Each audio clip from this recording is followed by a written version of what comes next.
How's it going, class? This is Dr. Humpage. I have another quick video I want you to check out here about our milestone assignment this week. I want to give you some tips on it. I know for coming into Southern New Hampshire University, if this is your first class, you're probably kind of getting used to the setup and everything. I want to give you some insights on how to score well on things, not only in this class, but in other psychology courses you might take. I've taught a few of them over the years, and I think there's some insights that might help you down the line as well as this course. So let's see what I've got to say here. But the focus of this video is going to be this project graphic organizer. So Project One Milestone. When we think about a milestone, it means that this is going to be a step in the service of a larger project. So keep that in mind. If you look in Module 4 of the course, and we scroll down a bit, there's a Project 1.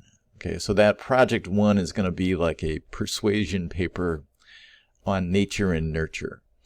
And so really what we're doing this week in the Milestone project is we're going to complete this thing called a graphic organizer, and it's going to give us lots of fuel so that when we go to do this persuasion paper in Module 4, we're going to know what we want to write about. So basically, the effort that you put in on this graphic organizer is going to help you with that later, official Project 1 in Module 4. Another facet of this, and this is true in a lot of Southern New Hampshire courses, is that when we're doing a milestone, it gives me an opportunity to give you some feedback on what you wrote, and then you can incorporate that feedback and make a stronger project when you turn it in. So you'll have a chance to get a grade on this milestone assignment, and then think about my comments, and then incorporate all that into your Project 1 persuasion paper, which is in Module 4. So, again, a big mistake that I see students make is not incorporating the feedback or not checking out that feedback, And if you think about it, in academia, that's a lot of what goes on, is we have to incorporate feedback. When I did my dissertation, a lot of that was incorporating feedback from people that had been there and knew a bit more about the subject than me. And, it's just kind of the format of a lot of academia, now that, if this is your first experience in a four-year college, you'll kind of learn that the expectancies are a little bit different on that. So just keep that in mind. Also want to note quickly that if you wanted to look at all the assignments for the course and see how these fit together, there's this assignment information tab. You can look at the Project 1 Milestone Guidelines and Rubric. You can compare it to the Project 1 Guidelines and Rubric. So that important to note that these two things are related, and they're two pieces of the same project. So I want to make that very clear. All right, so let's get back into Module 2 because that rubric is here again. We take a look at it. So this gives you an overview. You're going to imagine you're in this debate club. You're trying to get some familiar with the topic, and you want to prepare a paper on what impacts human behavior more, nature or nurture. There's arguments that could be made for both sides, but you're going to try to pick one and then write a persuasive argument about that. Got a little thing here that talks about behaviors to consider. So it's going to give you some background on all of these perspectives of psychology in the graphic organizer. And it's a great place to start. And you can just use all of this information. This is all things you can use to help you get some knowledge on the project. I want to point out that there's a bunch of resources that you can look in and further your knowledge. A lot of students in undergraduate courses, they kind of stop at the basic. They're like, okay, here's some quick and easy information that I can use. I would encourage you, to at least select a couple of these references down here and look them up in the library, or look them up on the web and read into them a little bit more and get some more information. Ultimately, what's going to make this project easy for you is if you've got information, because that gives you fuel to write. Once you've got all the information, the writing part's easy. If I think back to my dissertation, what was the hard part? Well, the hard part was reading like 100 research articles on my topic. Once I did that, the writing of it really wasn't that hard. It was just time consuming.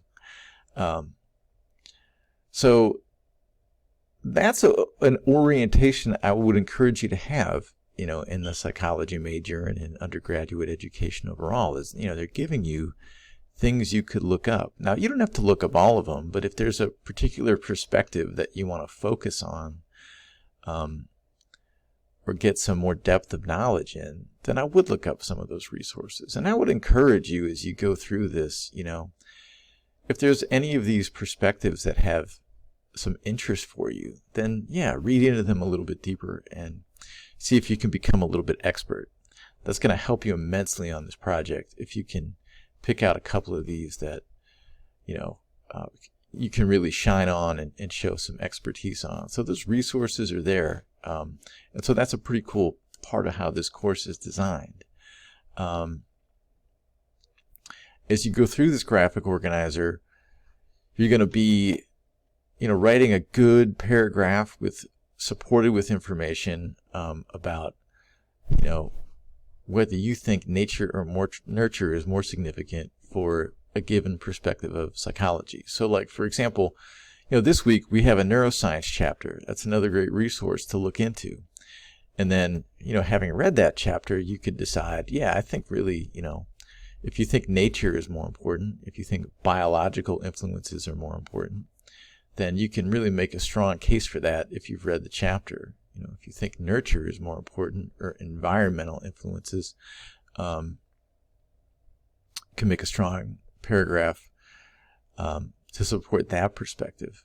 There's no right or wrong. The main thing to think about is just that you want to be able to demonstrate that you've done the reading, that you've done some research into these different perspectives, and that you can write about it clearly and in a high quality way. And that's really the main goal. And that's kind of what I grade on, to be honest with you, is that, it's not so much that one perspective is right and one perspective is wrong. It's just about, did you take the steps to learn something about these different perspectives, to learn how nature and nurture influence those different perspectives?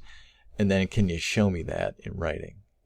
So that's the main goal here. These projects are really exercises to show, can you demonstrate your knowledge? Can you demonstrate the comprehension? So you've got these 7 perspectives to work through, and then it's going to sort of grade you on these different perspectives. Did you, this is the grading rubric right here. So it's going to be real similar to the graphic organizer. I mean, the grading rubric in itself is a graphic organizer, right? So, it's going to grade you on each of these perspectives. Did you basically show some good content? Did you take the steps to get some knowledge in some of these areas? And were you able to write 3 to 5 sentences on it, with a degree of professionalism? And, did you write some substantive sentences that refer to facts that you looked up? That's kind of the goal here. And then, of course, the last one's your articulation score. So it's a pretty big project in a sense. It's going to take you some time to do. Having said that, all the resources are there available for you. So the good news is you don't have to spend a lot of time looking up or finding different resources. I think the key is going to be to, again, read everything you can on it that's available, and then look up some of this extra stuff. Get yourself some expertise going. Of course, I need to mention that we're going to do this in the textbook, right? So if I know I'm skipping out of the course here and I'm skipping into the textbook, and we're going to look at page 2.31 here. That's where I'm at. But yeah, this is, again, when we talked about this in the last little tips video I did, that it's giving you the rundown of the assignment. I'll try not to scroll too fast here. It's going to tell you what you're supposed to do. And then, okay, here's your graphic organizer. This should look really familiar because it's similar to the guidelines and rubric document that we just looked at. One thing I want to point out here, again, is that you're getting more references down here. So, these are little, what do they call them? Easter eggs.